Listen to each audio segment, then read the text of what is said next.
You ever meet someone new and you just can't stop thinking about them? You get all those warm, fuzzy feelings. You check your phone to see if they've messaged you. You think about when you might see them next. You start planning out how many kids you're going to have and what kind of house you're going to buy. Oh, okay, wait a second. That escalated quickly. And that's how limerence, or romantic hyperfixation, tends to go. Hey, I'm Dr. Regina, PhD, and this is Divergent Paths, the podcast where we talk about all the things late diagnosed and late identified neurodivergent people experience. I also have a weekly newsletter, Nerd Notes, where I offer nerdy insight and tools for working with your brain instead of against it. You can sign up at the link in the show notes.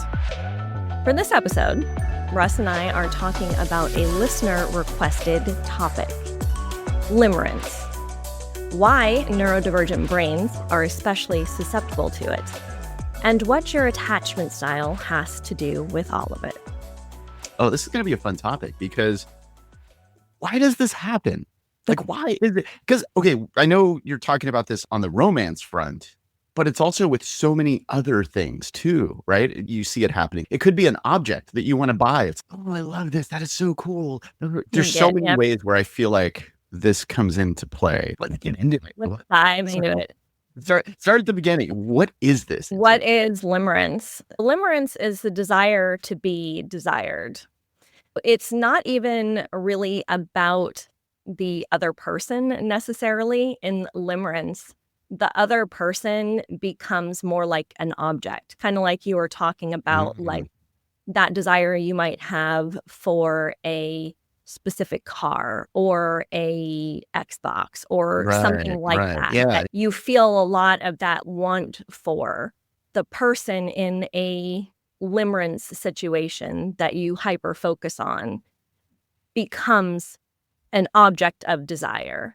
And you are wanting very much to have them desire you the same way. Okay. I know I said I looked at the notes, but maybe I'm not going to stick with the notes because you're populating my head with questions here. Okay. So people experience that, right? They see somebody, they get they meet that, them, like they have some kind of encounter where they get to know someone. Sure. There's some sort of connection with that person, and they're falling in love. I'm putting up air quotes on that. Mm-hmm. But you're saying that it's the desire to be desired. What happens when that flips and they actually get that response back? Is it the sort of the uncertainty and the unknowing? And then once they get that, does it go away? It can, yes. Yeah.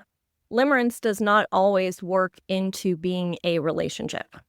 And this was actually something that I learned in preparation for this episode that I didn't know before, because my kind of understanding of limerence, I conflated with the early days of being in a relationship with someone. You go out on a few dates and then your sort of attention shifts to focusing on that person.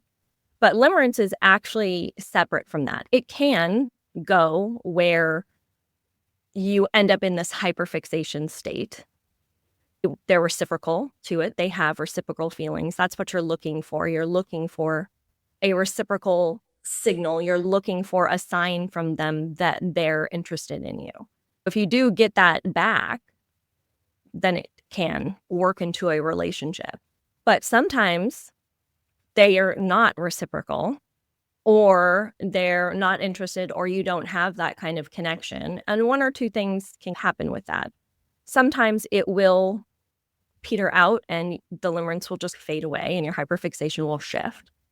Or it is that uncertainty that will continue to fuel what is intrusive and involuntary thought.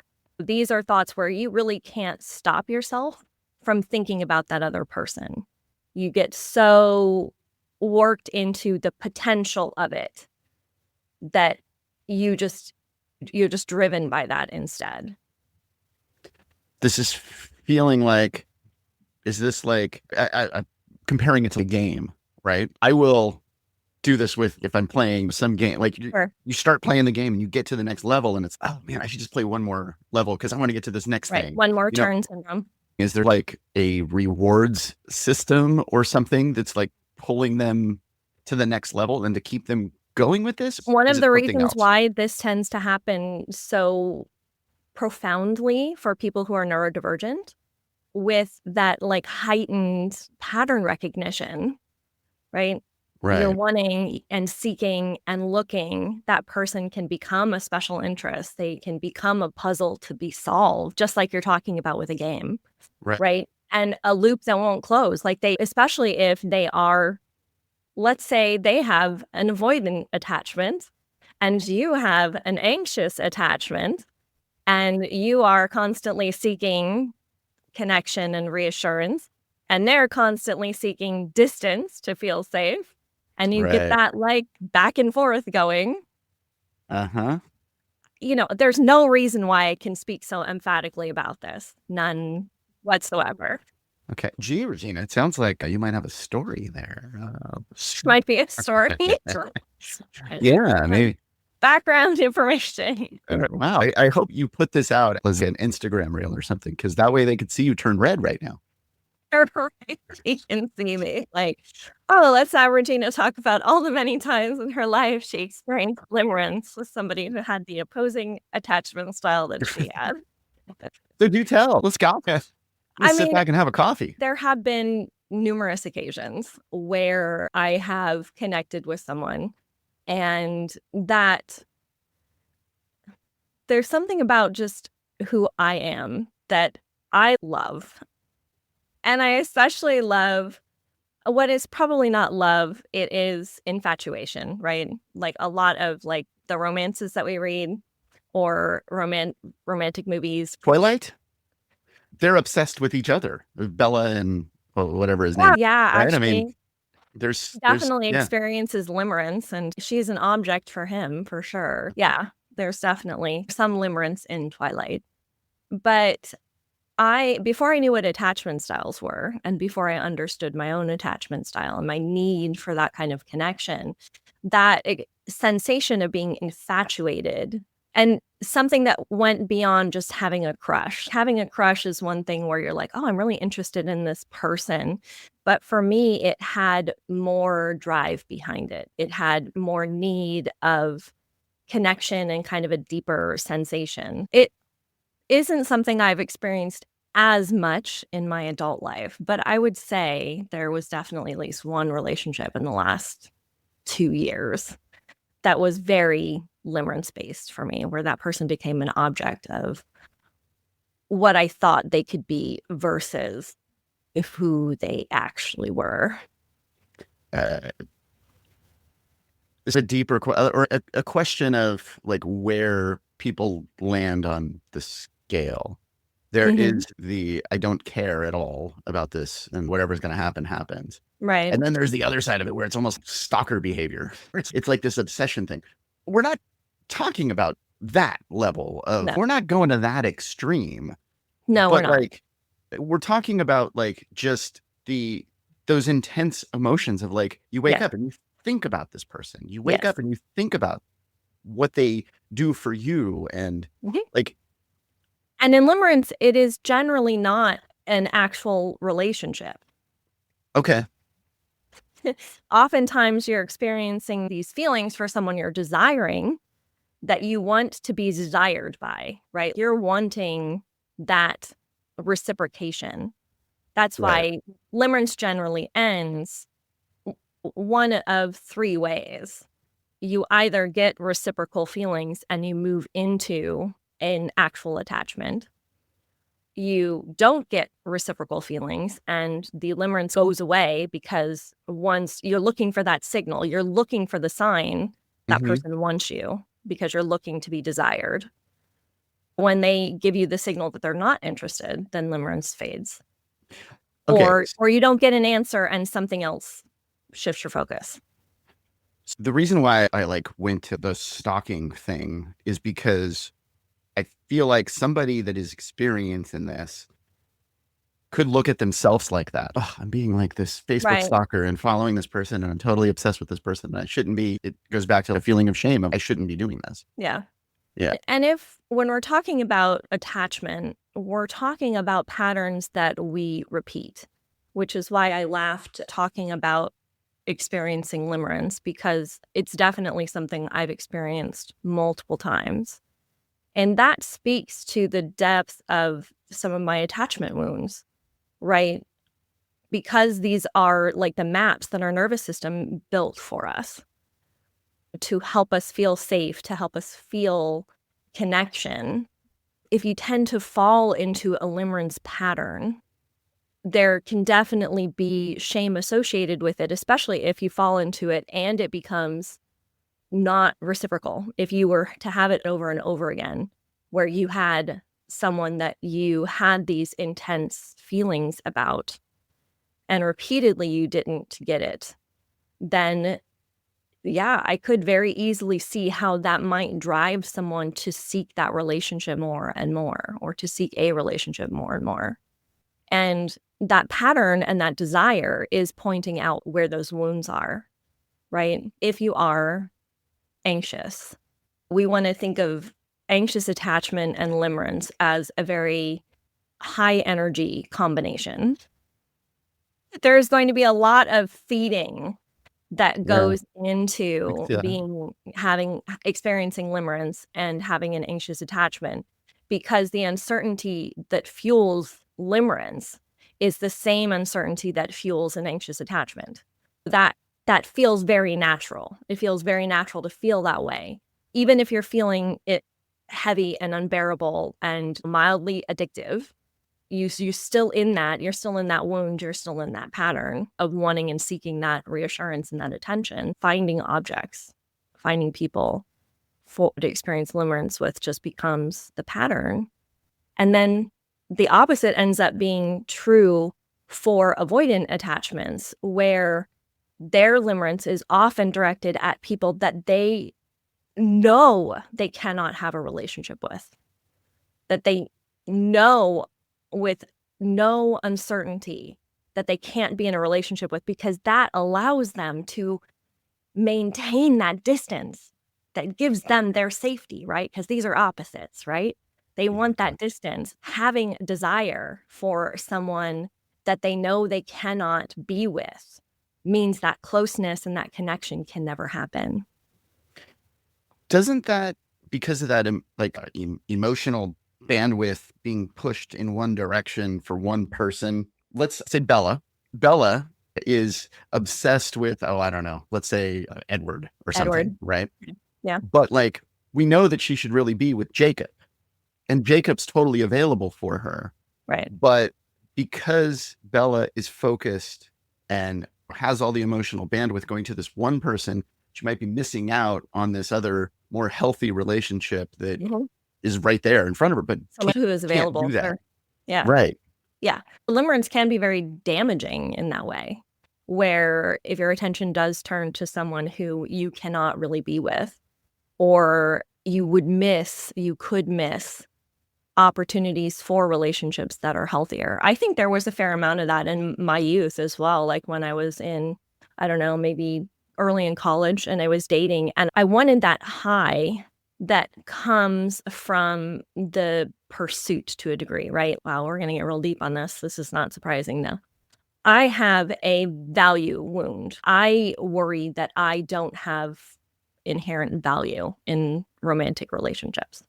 And so seeking out partners that made me quote unquote work for the connection made me feel like I was valuable in the relationship, because I knew that pursuing them put me in their mind, made the connection, all of that. I missed relationships with people who were emotionally mature and who Mhm. were grounded and who were consistent, because I was constantly chasing this high that I felt like I needed to have for the relationship to provide me the value that I didn't find in myself. Right.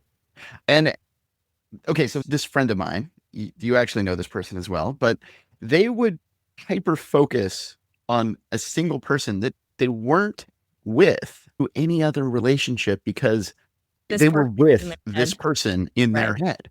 Yeah. And I never understood that until today. I didn't Yeah. understand what that was, but that is totally this. It's this Mhm. hyperfixation on the thing that they can't get Yep. and don't have, but in their mind, they've got it. And if they go with somebody else, then all of a sudden, then, oh, I've lost this relationship. That Right. relationship's over. It's like, it wasn't even there. Even if it didn't really exist. Yes. Yeah. Yeah. Wow. Limerence can be very damaging, and it can be really hard to be able to pull back and recognize that this is a pattern, to see it and to change it. And I will admit that this is the work, this is part of the work that I'm doing right now, is learning how to accept that connections that don't trigger my fight or flight, fawn response, that don't put me in an acute stress response, are what I should be looking for. Yes. Okay. I like I said, like I feel like I feel like what this episode should be is like us talking for an entire weekend because Right. I'm loving this and I'm loving learning about it. And it's Yeah. great that we're learning about it and those listening are learning Yeah. about it. Yep. It's all very interesting. Yep. But now what? Right? If they're Right. listening and they're experiencing this and this is like hitting the nail on the head for them, what do they do? What's Right. next for them? Thankfully, you've already done the first thing, Identify. which is now you know what it is, right? Right. Now you know we have provided you what a definition is, and naming it is always the first thing that you need to do. That's why these structures are so important. That's why learning about these different things are so important, because once you recognize that you're hunting for that reciprocation, you're looking for that signal rather than actually connecting with the person, that's when you start to recognize that you can start to change how you approach relationships and how you approach people. It can also give you language to talk about how your relationships were and start to see those patterns and maybe get to the point where you could, like me, identify where that those sort of core wounds are that are causing you to fall into this pattern. Another thing that's really good to do is like testing the reality. Looking at this and separating the idea of who the person is from the idea you've constructed of who they are. Because a lot of limerence isn't based in the reality of who that person is. It's based in this picture you have in your head of who they are and what that could be for you. Mm-hmm. So one of the things that makes this especially hard, though, for people who are neurodivergent is we can't always control and redirect our hyperfocus, right? And since this is romantic hyperfocus, it does take a while to learn that this is something you can redirect, that you can learn how to move that attention elsewhere. And you need to be intentional in that process. If you're in a limerence situation and you are focused, you need to find somewhere else. You need to find another pathway for the energy to take instead of the one that it's on. And as always, with almost everything I talk about in the show, learning how to regulate your nervous system is foundational to being able to do this. Like I said, I had to learn that love was not inconsistency.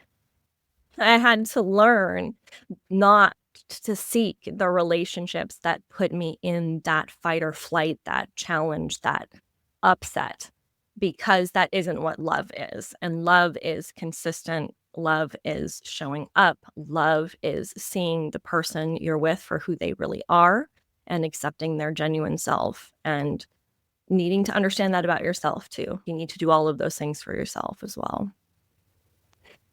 I can't help but think back to our previous episode, the codependency episode. Mm, And I think I might have this figured out.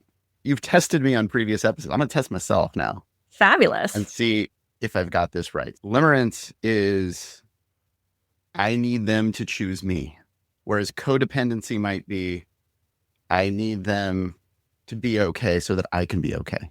Yes. Oh my God. Yeah. Where is Codependency is my when you have to have PhD? the other person's emotional state stable, right? So that you Right. can be okay. Where's my PhD? I think I need one. I need to put I one on the think wall too. now, thanks to this show. Absolutely. I think you need a diagnosis as well, but that's another Well, there subject. is that. There is that. That's the 100th episode, maybe, the That's diagnosis show. the diagnosis show. Yes.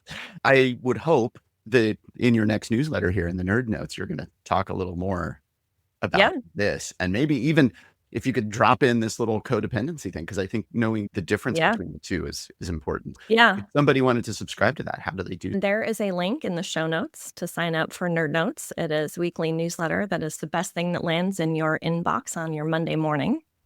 Because what better thing can you do on Monday morning than learn about how your brain works? Exactly. Sign up for the newsletter there. If this resonates with you, I would love to hear from you. You can hit me up on Instagram at Dr. Regina PhD. You can also, if you do subscribe to the newsletter, you can always just hit reply, and those come straight to me. And I love hearing from people who are listening to the show. As I mentioned at the top of the show, this topic was listener requested. So if you do have something that you would like me to talk about, you'd like Russ and I to talk about, let me know, because we are always looking for feedback to help you make your weirdness feel more like home.